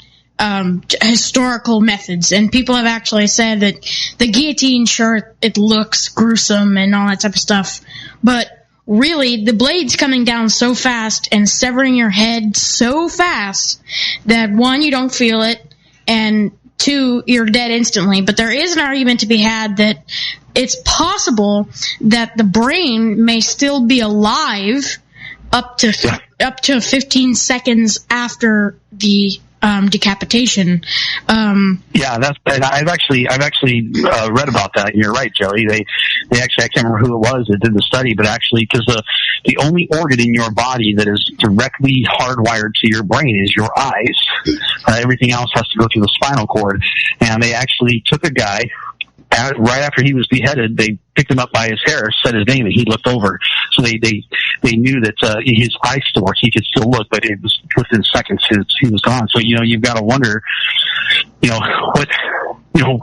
what that last thought is going. Oh, I don't have a body anymore. That would be interesting. Obviously, there's no way to know for sure, but yeah, they say that the person, the brain doesn't die right away. It does. It takes a few seconds. Yeah. And one thing people forget about the guillotine is it replaced hundreds of years of using the axe and the wood plank. I mean, and that was pain. That was oftentimes didn't work. So people forget that the guillotine in its time was considered the most humane way to go. It wasn't torture in that time. Well, other than the thought of what was about to happen to you. Right? Yeah, there was actually, I actually read a book about the French Revolution. I'm a French Revolution history nut. And, the aristocrats sent to prison for their crimes, so to speak, they actually practiced their walk to the guillotine in prison. And when one of the aristocrats was walking up to meet Charles Sanson, which was the executioner for the Reign of Terror, and the guy said, Sanson said, do you know what's about to happen? Like trying to confront him with what was about to happen. He said, all you have to do is do your role. You'll be very surprised at how much I know, at how well I know mine. Jesus. Speaking of the French Revolution, just wars in general, I don't know why this thought came to mind earlier this morning. My brain goes in. Sally once, she said this several times. She says, "I would love to get inside your brain." I'm like, "No, it's horrible in there. You don't want to be inside that thing. Trust me, you don't want to know. It's confusing most of the time." But my brain thinks about all kinds of. She'd slap your face and just continue doing it, wouldn't she? Yeah, exactly. Yeah. I would. I don't think anybody needs to be in there, but so I do. I come up with the most random. Sometimes I'll just think of stuff. I was thinking. I can't remember, someone said something about the Vietnam War or something. But we still talk today about the Vietnam War and how horrible it was, and these poor guys, they're still suffering. And we talk, of course, about the Gulf War, which has been going on since '91. That we're still over there, and how horrible that that we should never have gone back in the way we did. And we talk about World War II, and we talk about World War I, and all kinds of. But I can't remember the last time I ever heard anybody say anything about the Korean War. To the point that I don't even know what that war was about. I don't remember. No one ever. Why do we not talk about the Korean War? Why do we talk about World War II? Does MacArthur bring anything to memory? Well, sure, yeah, but why do we not talk about it? Because we have, we are a nation of wars. We've been at war longer than I've been alive, and we go from one to another, sometimes multiple wars, and there's just too many of them to talk about to concentrate on just one. I guess. But I just, I hear about people talking about war all the time, and they talk about, World War II veterans and Vietnam veterans, but there's got to be, I don't know what, millions of, I don't know how many, Korean War veterans alive today, but we never talk about them. Well, we can talk about them on Thursday when we redo this program one more time, because we are out of time. Yeah, this went by quick. At least we got one. At least we got one segment in there where we talked about health. The rest of it was just random stuff. We were talking about mental health most of the show. In any event, yeah. We will talk more about these things. I'll send you some more articles. We'll see what's going on Thursday. How's that sound? That sounds great, Robert. Thanks. I had a fun time, Joey. It was good having you back. It was great talking to you too. I'm not going to be here Thursday. But awesome. In any event, why aren't you going to be here Thursday? I thought I might. I think you are going to be here Thursday because your dad is having an issue. Anyway, you go out and make it a great week. We'll talk to you on Thursday. Stay happy. Keep everybody around you happy. And you know what? Just love everything, every minute of everything you're doing. Same to you, Robert. Thanks again, and I'll talk to you Thursday. All right. For the rest of you folks, do not go away, because when we come back, we're going to be talking about the birthdays for the day, the secret data teaching for your life, the Harvard business tip of the day, and interesting but useless facts. And you know who's going to present that? Me. That's right. You, my genius grandson, Joey. We'll be right back after these brief messages. Do not. I mean, I'm telling you, I'll come searching for you. Don't go away. We got a lot of great show for you. If you want to increase your client base and sales, then consider this, the Relationship Building Network at RBN. Given the current economic conditions and challenges, we all need to work smarter, make smarter decisions, invest our hard-earned dollars where it'll yield the best return for our investment.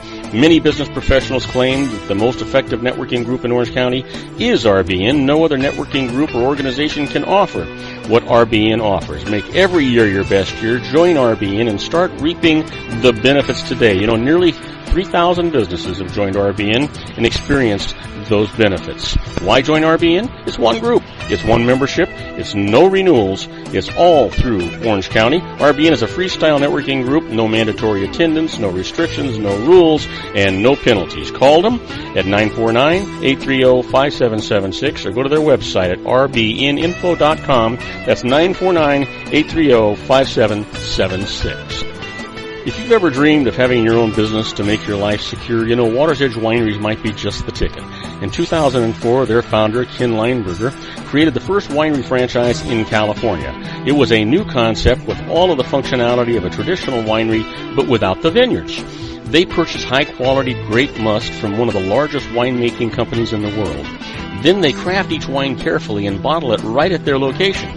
The winery was built to satisfy consumer demand for wine by the bottle and by the glass, but still kept the element of allowing customers to bottle their own custom vintage. Now, they're opening urban wineries across the United States under the brand Water's Edge Wineries. If you've ever dreamed of owning your own winery, it may be in reach right now through Water's Edge Wineries. Just give them a call at 909-468-9463, extension 700. That's Water's Edge Wineries, 909-468-9463. Have you ever found yourself caught between a rock and a hard place? The law offices of Blomberg, Benson, and Garrett might be just the answer for you. The attorneys of Blomberg, Benson, and Garrett have been serving the Inland Empire since 1989. They're dedicated to the aggressive litigation of civil, criminal, and real estate matters. Over the years, they have recovered tens of millions of dollars for their clients. The firm's practice specializes in litigation of personal injury, accident, slip and fall, real estate, and criminal law cases. The firm provides clients with the care, accuracy, and dedication of experienced attorneys. Blomberg, Benson, and Garrett is located at 10300 4th Street, Suite 150 in Rancho Cucamonga, California. They've been providing the Inland Empire residents with outstanding legal services for over 25 years. They look forward to providing you with aggressive legal representation. Call them at 909-945-5000, where you can talk to a person, not a machine. That's 909-945-5000, the law offices of Blomberg, Benson, and Garrett. And now let's get back to our show where we talk about politics, money, and you. And I am Robert Cardoza. You're listening to Robert Cardoza live on the street at the intersection of business and politics. We're at 4:42 p.m. Pacific time. It's still 95 degrees here in the heart of the Inland Empire in sunny Southern California. If you're listening to us on our globally syndicated network and you're in Madrid, Spain, well, it's 81 degrees and it's clear. And if you're in Tokyo, Japan, it's 79 degrees and mostly cloudy. But I'll tell you, if what you want to do is learn something that'll help you for the rest of your life, you've come to the right place. Because my co-host Joey right now is going to talk about the Harvard business tip of the day. Joey, what is the tip today? Well, the Harvard business tip for today is middle managers can learn from middlemen. The term middleman usually conjures up a negative image, someone who creates cost and slows things down. The truth is almost the opposite. Middlemen usually can make things happen more effectively than those who specialize in other job functions. Middle managers can learn from middlemen in 3 ways. 1. Look for gaps between the silos. People who can bridge the structural holes in organizations, who understand the needs and resources of different teams, can bridge cultural divides. 2. Keep both sides honest. The middleman's power comes from a unique vantage point that can keep one or both sides accountable for delivering on the end product. And finally, 3, be a single point of contact for your team. Middlemen can help with with information overload,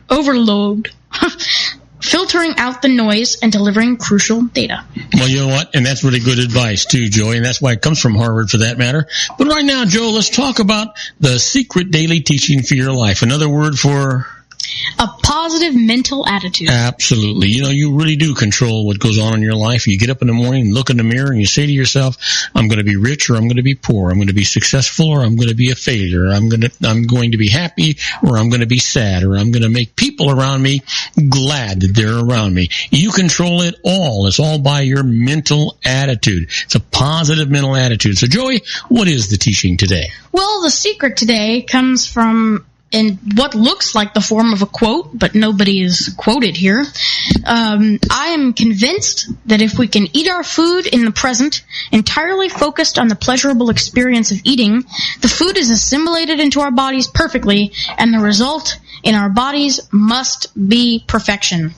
Well, makes sense to me. You just have to have that mental attitude all the time. Well, today is Tuesday, it's August the 2nd, and it is somebody's birthday.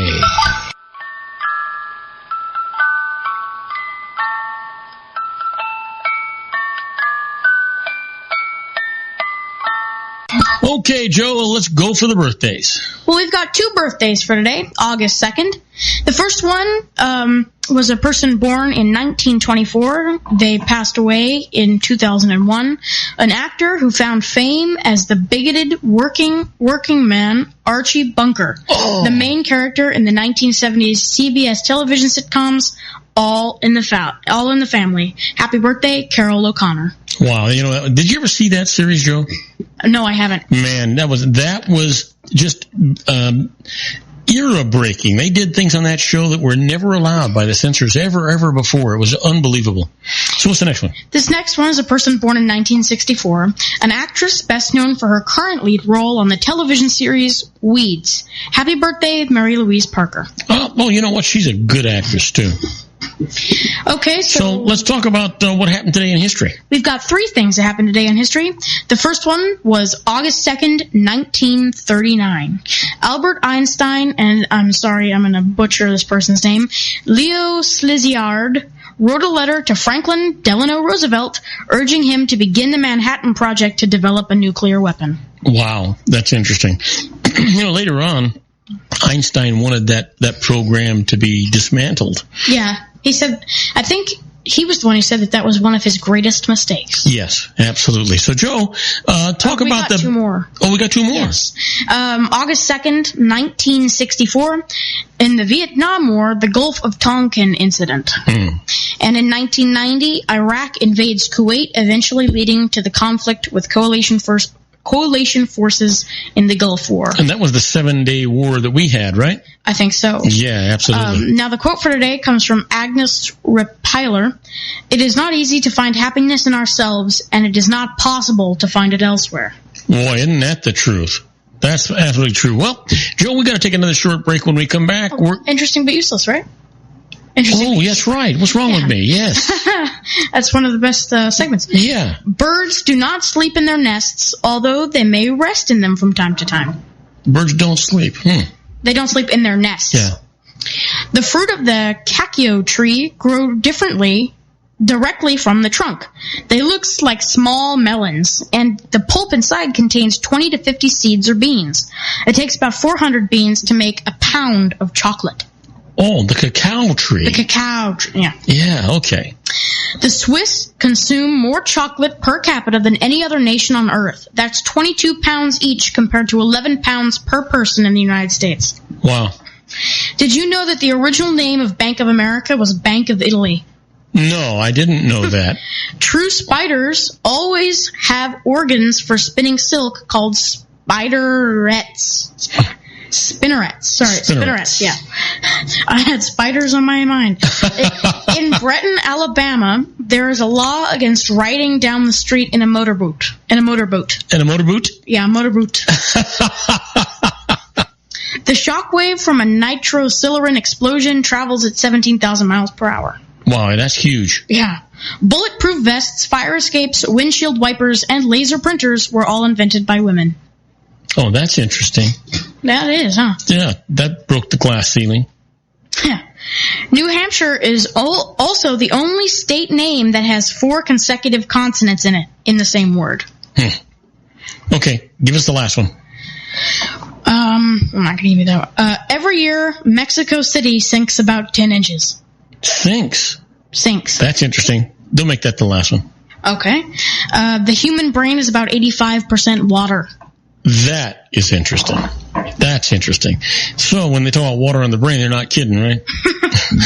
All right, listen, we got to take a short break. When we come back, Joe, you'll do the tribute to the late, great Paul Harvey in the rest of the story. We'll be right back after these brief messages. Folks, you do not want to miss this one. What's the name of this series? The Gunshot on the Snowy Evening. All right, we'll be right back, folks. Isn't it time to shine the spotlight on your expertise? The Interview, starring you. Here's your chance to capture 5 minutes of fame with The Interview. This isn't just any interview. This is your opportunity to showcase your expertise and position yourself as a trusted expert in a one-on-one video interview hosted by Robert Cardoza, host of the nationally syndicated show Robert Cardoza Live and powered by AHA Studios. What is it? A professionally recorded video for your use. Robert Cardoza interviews you on the set where he records his show. Professional interview showcases your expertise and value, shot in a state-of-the-art studio. And what's in it for you?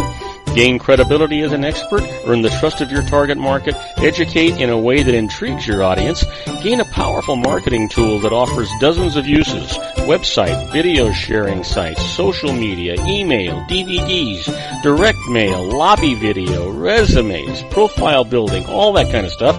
Association with the nationally syndicated celebrity. That's right. And let's talk about AHA Studios. AHA is a strategic marketing firm that leverages the powerful and visual persuasion to help your business create powerful messages that connect with your target market.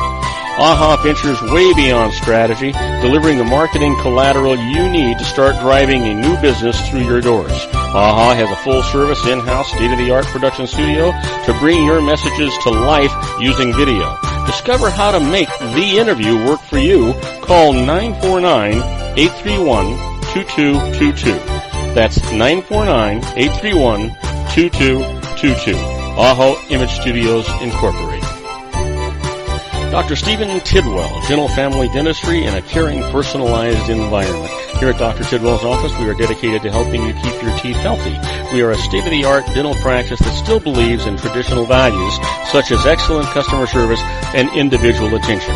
We have a special welcoming offer for you for just $39, a complete exam, personal consultation, professional cleaning, and all necessary x-rays. That's a $266 value for $39. Dr. Tidwell has 2 convenient locations and experienced staff to provide you with professional care and personal attention that you deserve. Call today. Don't delay a great smile another day. Call 909-944-7308. That's 909-944-7308 for Rancho Cucamonga or San Bernardino. Joel Saltzman is Dr. Wireless. He has turned his considerable expertise into consumer credit risk and wireless security into a highly specialized independent web-based consulting enterprise targeting consumer credit risk analysis and wireless transactional security and monitoring. He works as a wireless analyst, veteran independent agent, and consumer liaison for most wireless telecom carriers and equipment manufacturers. For more than 20 years, corporate and private clients and media audiences have counted on his unvarnished advice while weighing the technology, performance, and cost differences between Sprint, Nextel, AT&T, Verizon, and T-Mobile. Joel specializes in setting up mobile wireless hotspots to be used for disaster preparedness, business continuity, and mobile wireless merchant processing solutions. Call Dr. Wireless at 310-400-4900 or go to his webpage at drwireless.com. Again, call 310-400-4900 or his webpage at drwireless.com. You'll be glad you did. And now, back to our show. And welcome back to Robert Cardoza Live, where we talk about politics, money, and you. And it's this time in the show where we gather around the proverbial campfire and we give our tribute to the late, great Paul Harvey.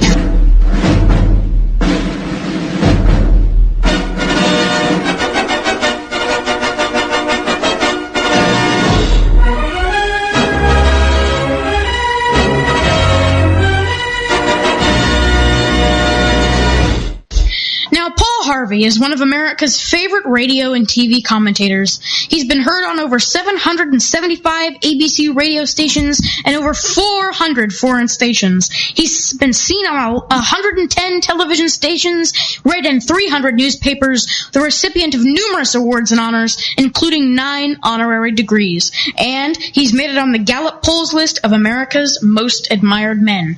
And the rest of the story for today is called Gunshot on a Snowy Evening. And thank you for doing the sound effect for this one. It's a depressing one this time, but here we go.